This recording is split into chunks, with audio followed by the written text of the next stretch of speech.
Hello, and welcome to episode 42 of TBR, the To Be Read podcast, where we talk about the books we love and the topics that interest us. I'm Patrick Stemp, and with me as always are Michael Ronn and Jamie Maltman. How you guys doing? Great, Patrick. How are you? Awesome. And tonight we have a guest, Stacy Claflin. How are you? I'm good. How are you? Good. Thanks so much for joining us. Thank you. Tonight we're going to be talking about Cliffhangers, and before we get into our normal roundtable, I thought I'd give Stacy a moment to talk a little bit about the kinds of things that you enjoy reading. Oh, I enjoy all kinds of things. I love everything from horror to sweet romance and anything in between. I just finished a medical thriller by another indie author, and yeah, I really enjoyed that. Cool. Is that by anybody we would have heard of? Her name's Stacy Triolo. Okay. And she's got a couple out, and I've really enjoyed the ones I've read of hers. Okay. That's I think that's the kind of stuff that I was thinking Joanna Penn for a moment, but her stuff is more C.J. Lyons. Yeah, C.J. Lyons. Yeah. There you go. Yeah, there you go. Yeah, thrillers with heart. Right. Okay, so we're going to go through our weekly roundtable, and I think Jamie wanted to go first. Sure. So I read a bunch of shorter stuff this week, again, which I think is the second week in a row for that. The first one was one that a friend of mine that I just did a hangout with a few weeks ago that I haven't seen in a while. He's living in Montreal. He said, "Oh, I just read Jonathan Livingston Seagull for like the umpteenth time," and I was like, it's something that I'd heard about and I'd never read, so I was like, okay, he's like saying, hey, read it, so I clicked on the library link and reserved it, and then it showed up a few days later, so I read it, and I actually had absolutely no idea what to expect. I hadn't read background on it or anything, but it's one of those things that's just sort of out there in the collective consciousness. So that's Richard Bach, very famous book. That's a classic, yeah. 1970, absolute classic, on the sort of, I don't know, it's like sort of motivational for the person who's taking a different path and focusing on mastery, and but then it gets into sort of a semi-metaphysical side, and that meant it had a very interesting divergence of Goodreads reviews, we'll say. So I think I was somewhere in the middle. Like, I've read tons of stuff sort of in that vein, but you know, whether it's sort of parably taught like that one almost is. But it was, I enjoyed it overall, and I thought it was pretty cool, and it's got all the photographs, and it's really neat hearing him talk about flight and the fact that he is a pilot, you know, very accomplished pilot. That was sort of a really neat thing to me. So enjoyed that. Then I was on graphic novels from the library run, where I'd had a few that had been stacked up there for a while. So I read Coraline by Neil Gaiman. So I'd never seen the movie. I hadn't read the novel, so I read the graphic novel, and I'm really curious how that was even positioned at all as like a kids movie with the movie version, because it's really creepy. And like I was reading it and I was like, oh, maybe I'll read this with my son. I'm like, no, I don't think so. People with their button eyes, and I don't know, they just look really disturbing. It's a creepy movie. It's Tim Burton's. Yeah, that's the thing. It's like it's Tim Burton plus Neil Gaiman. So yeah, I so enjoyed it. Thought that was pretty cool. Weird one. Like there's a series of like graphic novelizations of classics at the library, and I wanted to check one of them, and I can't remember. I was just in the right section there, so I grabbed Wuthering Heights, one of those classics that I've never read, and is, you know, up in like novel lists and stuff. So this particular novelization was done by Jim Pipe, and I would say this particular series of graphic novelizations is basically the graphics novelization of the Cliff's Notes of classics. Like, it's basically condensed into 48 pages. There'll be like a cell with one speech bubble each, and then underneath it, like a couple of sentences of narrative. So it's basically like the telling version of Wuthering Heights, and it's just, I don't know, I found the whole concept pretty pathetic. Like, I guess if you're high school students who are going to start with that, then go to the Cliff Notes and then pretend you've read it, then maybe it's useful, but I'm not impressed with that series of graphic novelizations, and probably won't bother reading any more of them. On the other hand, we finished reading Amulet Volume 2, The Stonekeeper's Curse by Kazu Kibuishi, and that's great. Like, the graphics were good in the first one. They got even better in the second one. I love sort of the style, and it's really beautiful, and the story got even better and more epic, and we actually got into Volume 3 as well, and we've got the other two out as well, so I think it's 5 volumes in total. So really, really cool story. And he'll do these like panoramic scenes every once in a while, like the 2-page spreads, and they're just gorgeous. Like the artwork, I just love it. So read that, and then read Reader Magnets by Nick Stevenson as I was going through doing some of that process stuff myself for my website. And so it's funny, I actually had gone through his course first and then read that after. And there was a couple of things that caught me, and I was like, oh, okay, yeah, I need to do this a little bit differently. So really like that, very clear, like 50-page book or something like that. So recommend that to every author that's going to have a website. And then I just started on an indie fantasy novel called As the Crow Flies by Robin Lithgow, and I'm just into that. And it's funny, it's like another first-person sort of thief oriented one, but starts really well, and I'm liking it so far. I'm only like 5% in, but liking that. So busy week of a bunch of stuff, but now I'll be on to some longer things again. Okay, cool. And Stacy, do you want to go next? Any other reading that you got done this week or recently? Yeah, well, like I had mentioned before, Type and Cross, it's a medical thriller, but at the same time it reminded me of Gone Girl, which is completely different from a medical thriller, but this and you one... you just read that recently, right? I think I heard you mention on another podcast. Yeah, I did. I read that at the end of last year. And this one was a lot like that because the characters in there, they were just all over the place, and it was hard to tell who was sane, who was crazy, and it just kept me guessing. I was turning the pages. I didn't want to put it down. I just had to get to the end to figure out, what was going to happen, and who was normal, who wasn't. And so it was just a really good book. Highly recommend it. And I've been reading some nonfiction. I'm reading, I don't know if you've heard, it's new. It's Libby Hawker's Take Your Pants Off. It's about outlining. And I'm naturally a pantser, and I know that outlining helps, so I wanted to pick up her book. And I love her process. It's really great. And it helped me with the short story, and I can't wait to try it with a full-length novel. Awesome. Yeah, that's on my bucket list of books to read. It's really good. That was Take Your Pants Off? Yeah. That out. Michael, how about you? Yeah, I've been all over the place this week. Like I've read a lot of books, so I won't go over all of them, but I read some poetry by Don Marquise, Archie and Mehitabel. I think I've mentioned Archie the cockroach on this show before, but it's a series. It's a cockroach that he was a poet in a past life and died and got reincarnated as a cockroach, and he types out these poems on a typewriter. They're pretty funny. So I've got this big anthology, so I'm trying to get through the whole thing. So this was the second book in that. So that was fun and humorous and hilarious as always. Probably one of my favorite books of poetry of all time. And then I also read some chick lit this week. I read Confessions of a Shopaholic by Sophie Kinsella, and it was a lot of fun. I actually enjoyed it a lot. I guess I don't know if you guys have read it or not, but or have heard of it or seen it. I've heard of it. Yeah, it's about a woman that has a shopping addiction, but she's a financial journalist giving people advice on money. And so she's up to her eyeballs in debt and has a shopping addiction and is going through all these kinds of interesting things and falls in love along the way. And I really enjoyed the way it was written. So I read that, and then I also I started reading this last week, but I don't know if I mentioned it on the show. Writing Better, Faster by Monica Leonel, previous guest of the show, and I really enjoyed that a lot. It reminded me a lot of 2K to 10K by Rachel Aaron, and I love that book too. But this is almost more of an extension of that book.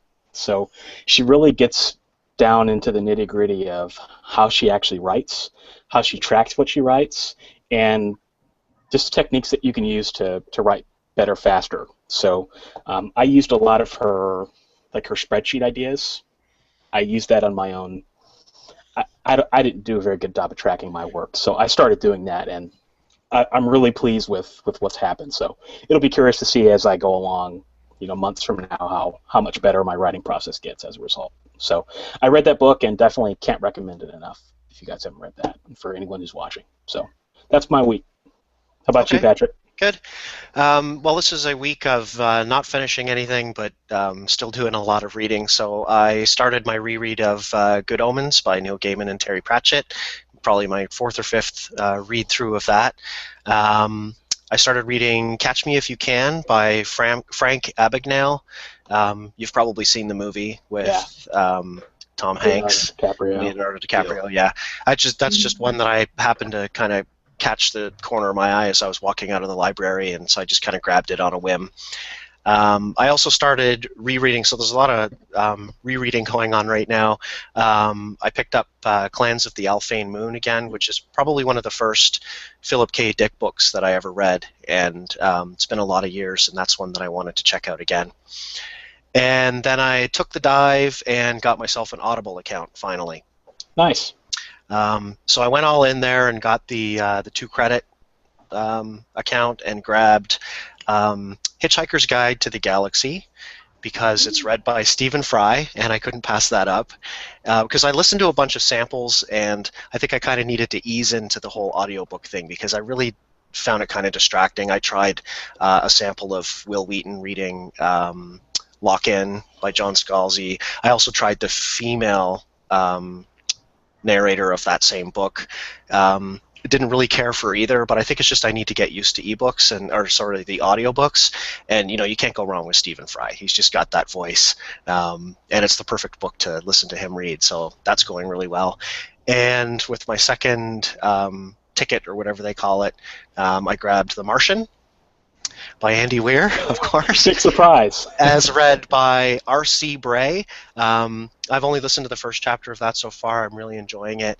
The only thing, when I was starting to listen to it, there's this really annoying music for the first 3 or 4 minutes probably, and I was just hoping and praying through the whole time. I was like, please let them fade this out. They can't possibly have this through the whole book, and thankfully it does eventually just kind of quietly go away, but man, is it ever distracting. So I don't know if a lot of ebooks tend to do that. You guys have listened to more than I do, but I hope not. It's pretty rare. I maybe 1 in 10 that I listen to has some sort of music on it. Does it go all the way through? Usually they'll just have like the very short chapter headings, and then it's totally it seems fine. But this went into the story, so it was kind of distracting.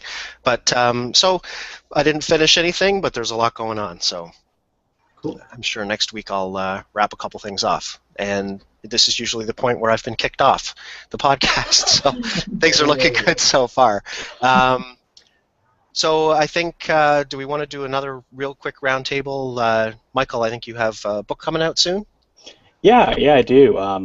On Thursday, it's a new book called Android Paradox, and it is the first in a sci-fi adventure techno-thriller series. So I'm excited about that.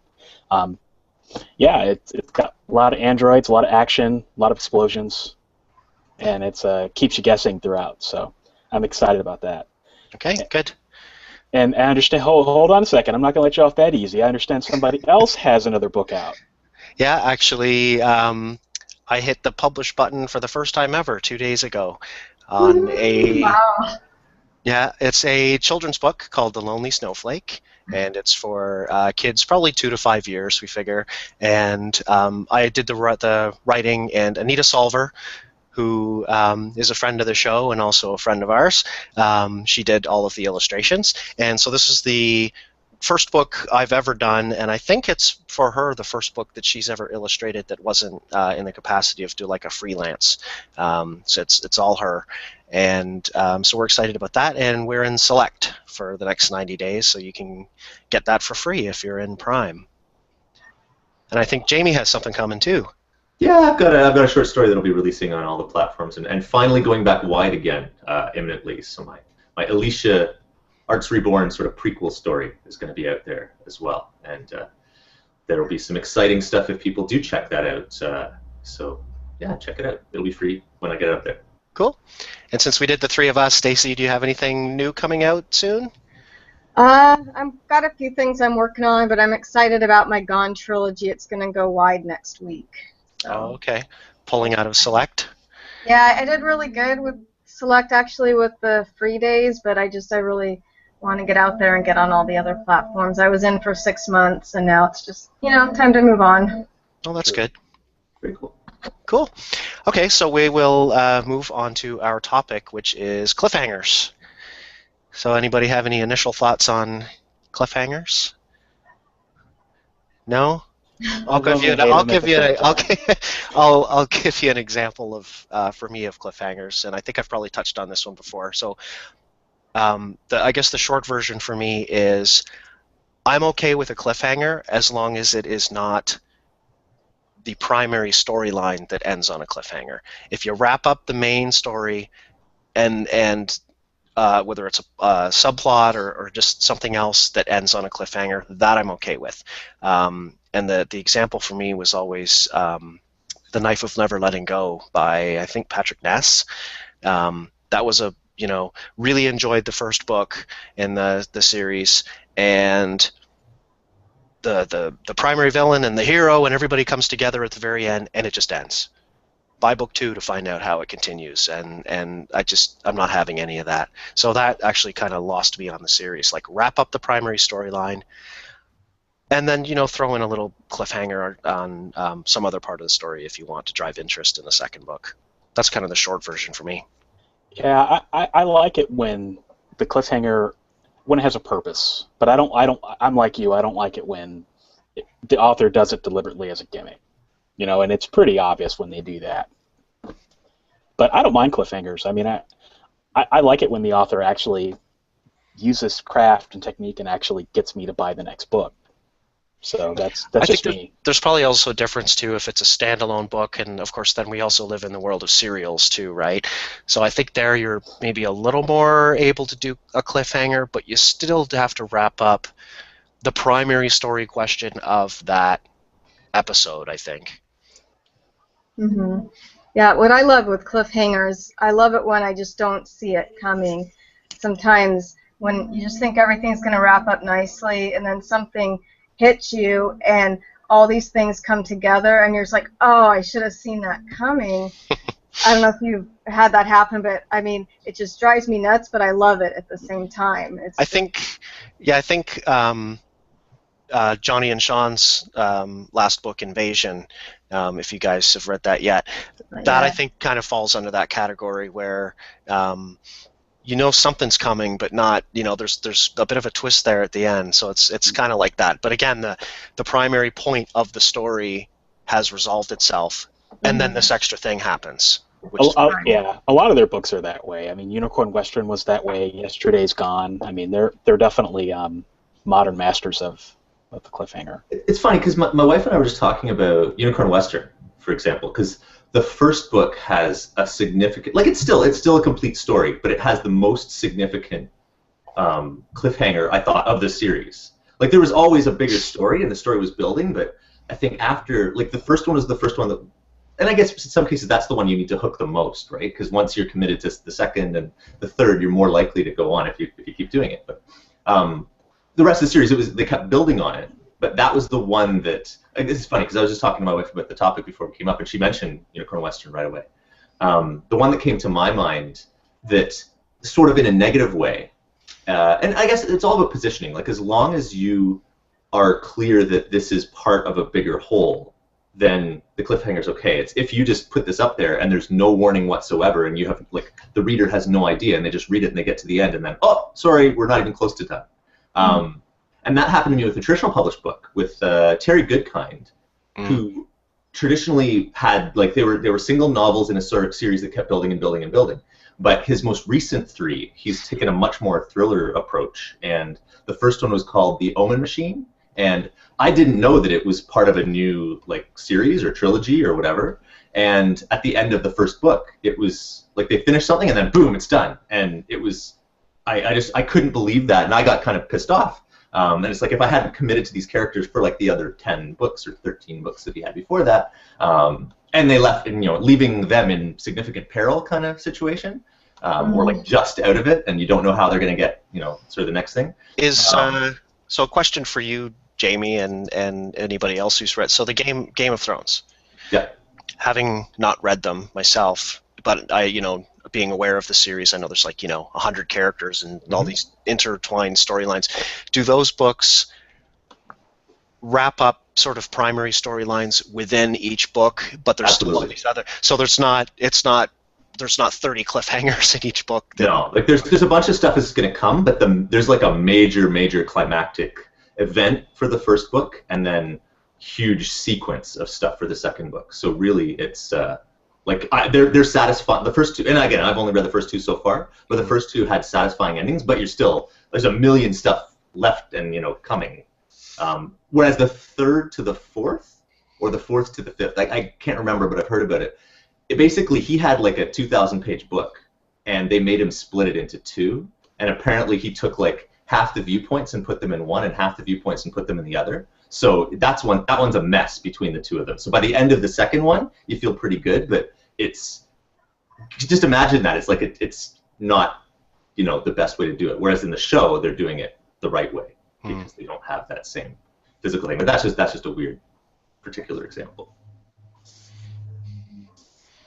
I could see, say in a mystery or something, I could see a good way to do a cliffhanger. Maybe it's not a cliffhanger so much as a lead into another book. Maybe in your, medical thrillers or any kind of mystery like that would be to, again, if you wrap up the primary mystery, I think it's probably okay to end the book with the beginning of the next, we found another, your hero's being called to the next crime scene or something like that. I could see that being an interesting way of doing it, even outside of having that inside look into the next book, where they might include the first chapter of the next book at the very end. Mm-hmm. It's funny, go ahead, Michael. No, go ahead. I was just going to compare to, it's funny because I tend to not go for cliffhangers as much as, again, it depends. But, I grew up, one of my favorite shows growing up was Doctor Who.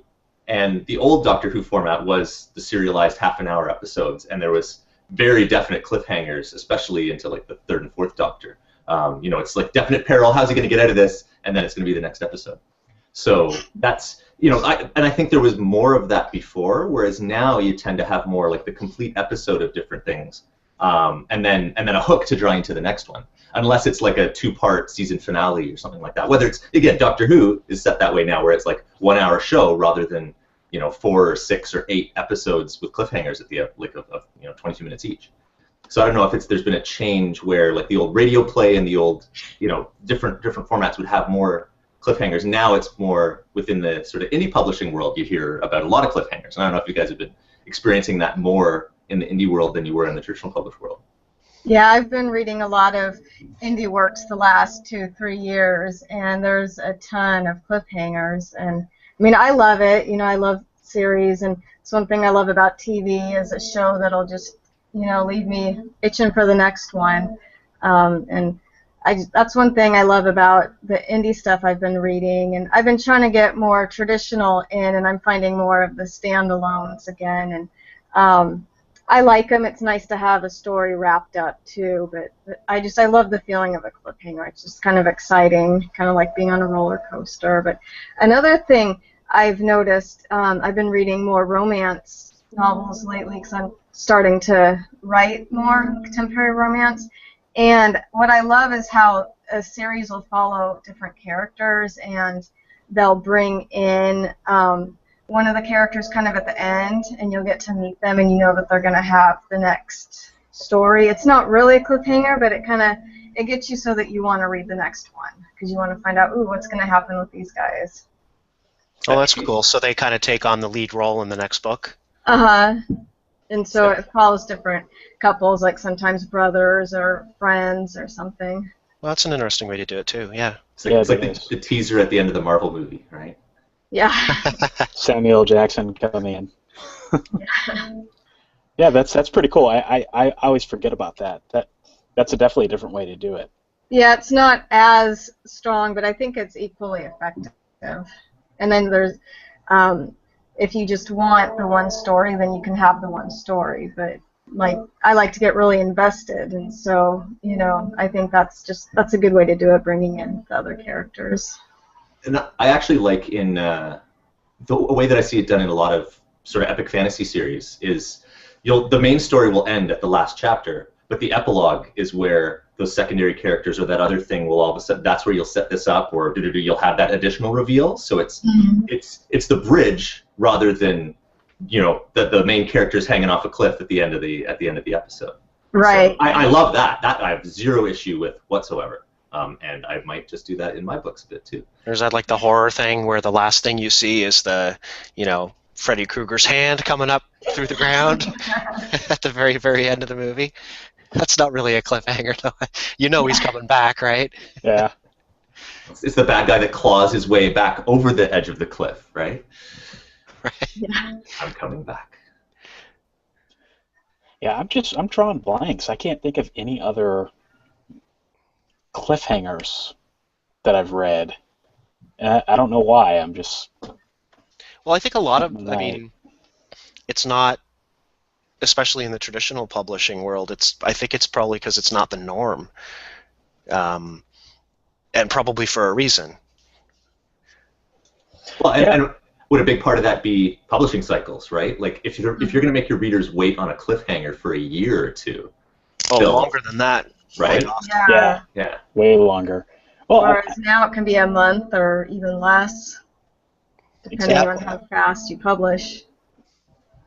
Yeah, I thought of one, Bone, the Bone series. I mean, all of those ended on cliffhangers. So, and I was literally tripping over myself to get to the library to get the next ones.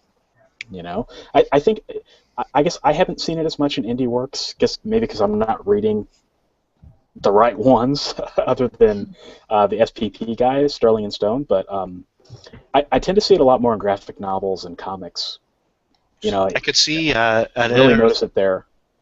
I was just thinking an interesting experiment would be to, if you wanted to do like a box set or some sort of collaboration between a bunch of authors, would be to have author one, write the story and get these people into just the worst situation imaginable, and then leave it right on the cliffhanger for the next author to pick up, and they have to find a way to get these people out of this terrible situation, and then have some adventures and get into another really bad position, hand it off to the next author. You could do 2 or 3 or 4, and then I think you've got a well thought out reason for doing a cliffhanger, and you're probably boxing them all together so that again, they don't have to wait 3 months while the next book gets written, or a year.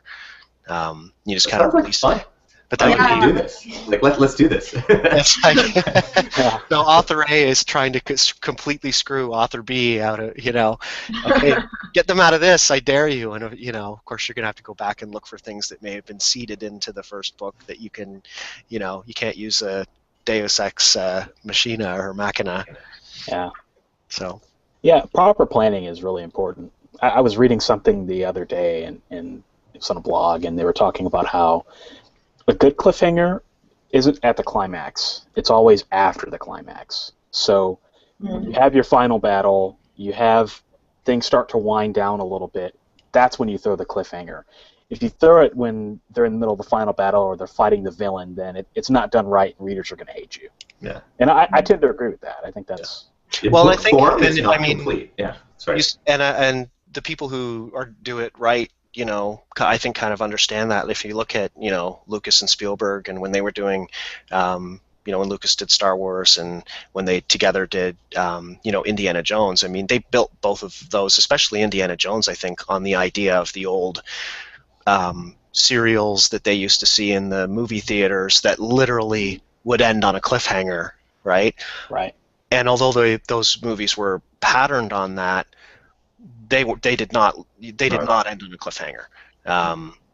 So they did it the right way. They took the idea and didn't leave us hanging, but definitely wanted us leaving more.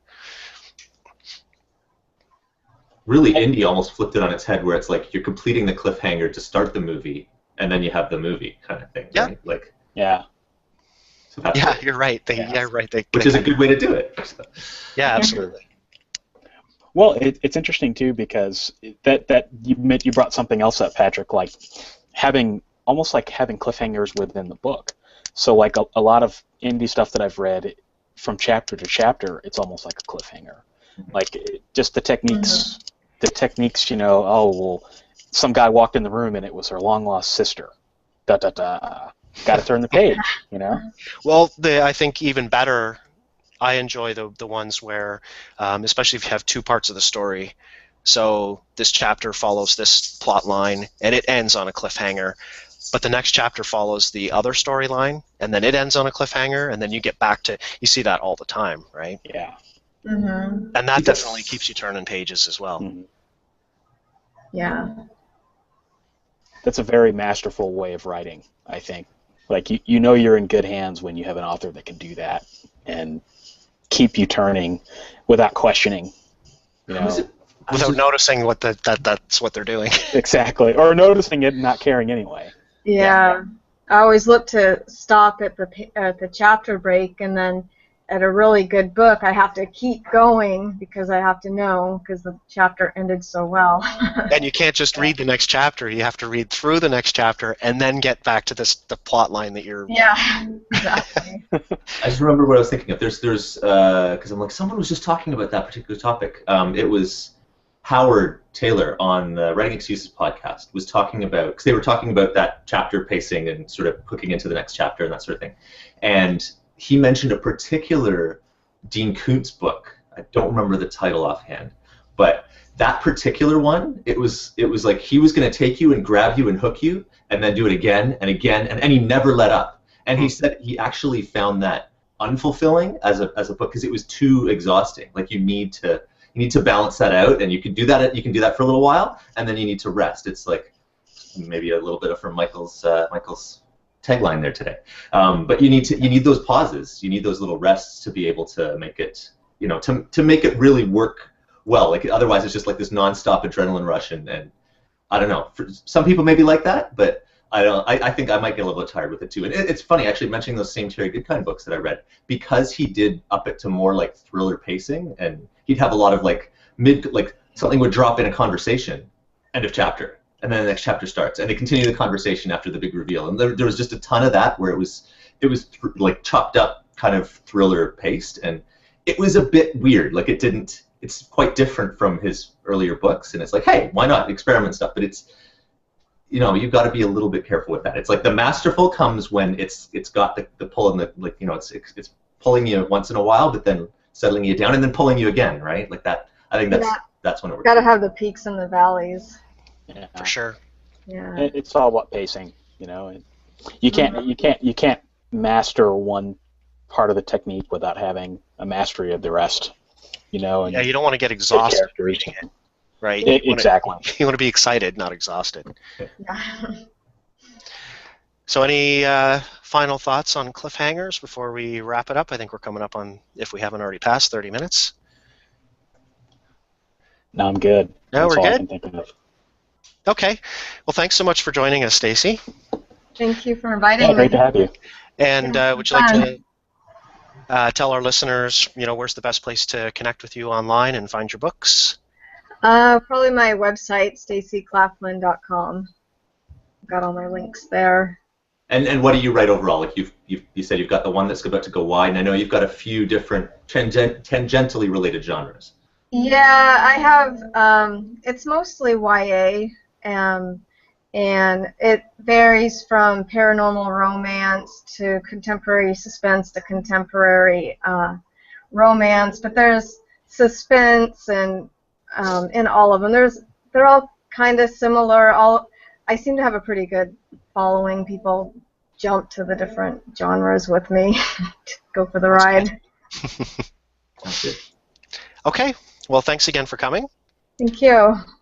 And we'd love to hear from you, our viewers. You can send us an email at tbrpodcast@gmail.com, and be sure to visit our Goodreads page. The link to that should be below in the show notes. You can also subscribe to us on YouTube and iTunes, and ratings and reviews are greatly appreciated. And next week, we're going to talk about How That Author Lost Me. Happy reading.